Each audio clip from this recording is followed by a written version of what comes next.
누가 솔직히 저한테 와가지고 귀여운 1살 미만 아기 강아지가 귀여워, 아니면 다 큰 1살 이상 또는 2살 이상의 성견 개가 귀여워? 이렇게 얘기하면 아주 솔직히는 저는 1살 미만 아기 강아지 퍼피가 정말 귀엽다고, 인형같이 예쁘다고 대답을 할 것 같아요. 물론 모든 강아지는 귀엽고 사랑스럽지만 우리도 사람은 아기 때는 정말 예쁘잖아요. 그런 맥락이라고 생각을 합니다. 그런데 여러분, 진짜 무섭고 충격적인 사실을 하나 말씀을 드리면, 사람들이 강아지를 가장 많이 파양하는 시기가 강아지가 1살에서 5살일 때, 그러니까 퍼피 입양했던 초기에 가장 파양을 많이 한다고 해요. 이것은 뭐 유기견이든 품종견이든 관계없이 가장 퍼피 시기가 힘들다고 하는 분들이 많습니다. 그래서 오늘의 주제는 아기 강아지를 입양하면 좀 반려하기 쉽지 않을까요? 뭔가 다 큰 강아지를 입양했을 때보다 어린 아이가 더 말을 잘 듣지 않을까요? 이런 전제,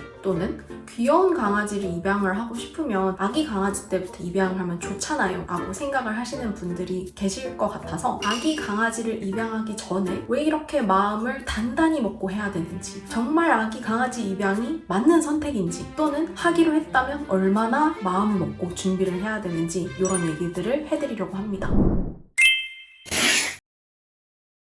제가 가장 먼저 물어보고 싶은 거는, 아기 강아지 입양, 아주 어릴 때부터 1살 미만, 10개월 이렇게 사이가 되겠죠? 자신 있으신가요? 이렇게 물어볼 것 같습니다. 그 다음에 질문은, 교육에 투자할 비용과 시간 많으세요? 이렇게 질문을 드릴 것 같은데, 보통 이제 강아지의 나이를 1살이 사람의 5살에서 7살이다 라고 이제 비유를 하잖아요. 그만큼 강아지들의 시간이 빠르고 시간적인 개념도 우리보다 빠르게 가는데, 1살 미만의 아기 강아지를 입양을 한다는 것은 이미 몇 개월이 우리 사람의 나이 기준으로 1살, 2살, 3살이 되어가고 있다고 해석을 해볼 수도 있는 거예요. 강아지 1살, 사람의 7살이라고 생각했을 때 그거를 개월수로 나누면 강아지는 2, 3개월 때부터 굉장히 많은 것들을 배우고, 그게 후천적으로 어떤 강아지가 되느냐, 아주 극단적으로는 후천적으로 착한 강아지가 될 거냐, 사람들이 매체에서 되게 나쁘게 표현하는 악마견이 될 거냐, 이런 것들이 아주 어렸을 때 잘 결정이 돼요. 그래서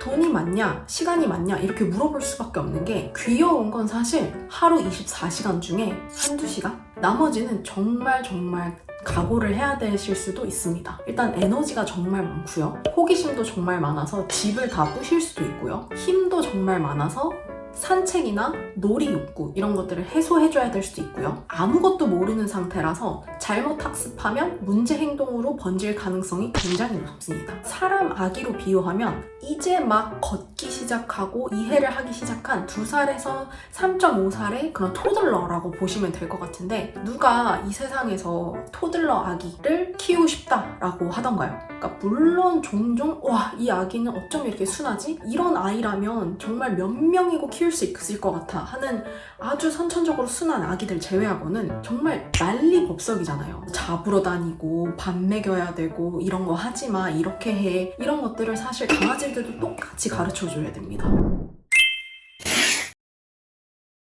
사실 1번부터 저는 굉장히 큰 챌린지라고 생각을 해요. 계속 뛰어다닐 거지, 물어 뜯을 거지, 밥도 많이 달라 그럴 거지, 인내심이 굉장히 많이 필요하실 거예요. 그래서 사실 그 다음은 경제력과 시간을 되게 많이 투자해야 되는 것을 기본적으로 가져간다고 했을 때, 그 다음의 숙제는 보호자님 인내심 단단히 준비되셨나요? 입니다. 사실 이거는 거의 모든 강아지들한테 해당이 되는 부분이긴 하나, 퍼피 시절에는 인내심이 더 필요해요. 왜냐? 아무것도 모르는 난리 법석 에너지 대마왕이기 때문이에요. 그러면 아이가 모르고 이빨이 간지러워서 벽지를 뜯었어. 그때 어떻게 하실 건가요? 하지마! 라고 하실 건가요? 아니면 차분히 벽지를 다시 붙이고 관리적인 차원에서 벽지를 물어뜯지 못하게 울타리를 세워두실 건가요? 이렇게 대처하는 거에 따라서 강아지가 어떻게 행동해야 될지 결정되는 시기이기 때문에 인내심을 갖고 정말 나무아미타불 목탁을 외치면서 관리적인 차원에서 보호자가 굉장히 예민하게 그리고 착하게 행동을 해야 됩니다. 이런 거 하지마, 짖지마, 그때 일어나지 마, 여기 넘어오지 마, 뭐 이렇게 해 라고 혼내거나, 뭔가 여기다 쉬했을 때 너 여기다 왜 쉬했어? 여기 왜 배변하고 난리야? 이놈의 자식이 말을 안 들어? 뭐 살짝 이렇게 때린다든지, 이런 행동들은 사실 강아지들은 이해를 전혀 할 수가 없어요. 우리가 2~3살짜리 애기들 혼냈을 때 전혀 모르는 것처럼 걔들은 평생 그 지능을 갖고 산다고 보시면 됩니다. 그래서 내가 쉽게 화나거나 쉽게 슬퍼지거나 감정 기복이 되게 심하다 하면 사실 그게 거의 강아지한테 적용이 될 수밖에 없어요. 그래서 나는 되게 해탈하고 인자한 사람이고 이걸 강아지한테 좋은 에너지만 주면서 온화한 강아지로 성장할 수 있도록 단단히 준비된 마음으로 백육아를 하겠다. 이런 준비와 인내심을 가질 게 아니면 되게 힘드실 수 있다. 강아지가 그렇게 내 마음대로 잘 안 되거든요. 강아지가 귀여운 것도 맞지만 컨트롤이 어려울 때가 있어요. 그래도 내 말을 잘 듣고 나를 잘 따라주게 사람이 노력해야 되기 때문에 이 부분은 정말 깊이 생각을 해보셨으면 좋겠습니다.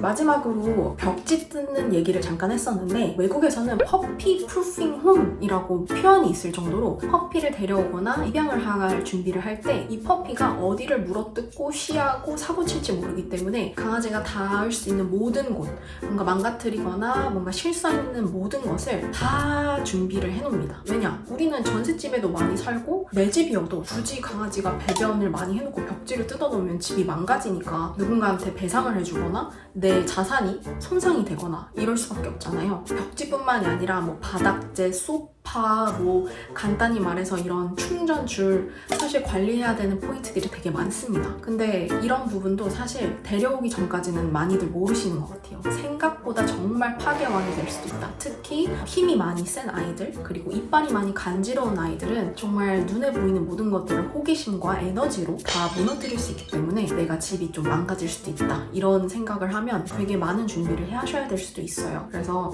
퍼피 프루핑까지 준비를 할 마음가짐 그리고 자세가 되어야 퍼피를 데려올 수 있다는 생각을 하시면 좋겠다. 그래서 퍼피를 데려오는 거는 사실 너무너무 귀엽죠. 어떤 강아지든 아기 때 안 예쁜 강아지가 어디 있겠습니까? 근데 정말 만반의 준비를 하지 않기 때문에 통계적으로도 1살 미만의 아무리 예쁜 아이여도 파열률이 굉장히 많다는 거. 사실 악마견이라고 불리우는 애들이 에너지가 선천적으로 많은 견종들이 많은데 아기 때 관리를 잘 못해줘서 그렇게 후천적으로 된 아이들도 사실 되게 많아서 사람이 관리를 되게 잘해줘야 된다? 마음가짐을 정말 제대로 준비해야 된다는 말씀을 드리고 싶었어요. 그래서 이미 반려를 하고 계신 분들도 주변에 아기 강아지 입양하고 싶어 아니면 또 아기 강아지를 꼭 데려와야겠다 분들이 계시면 이런 권고를 꼭 해주시는 거를 부탁드리고요. 아기 강아지 굉장히 귀엽지만 마음가짐 단단히 하시고 퍼피 교육, 사회화 교육에 정말 신경 써주시면 너무 좋을 것 같고 어떤 강아지를 입양하든 잘 키우실 수 있도록 제가 옆에서 항상 돕는 사람이 되겠습니다. 오늘 영상은 여기까지.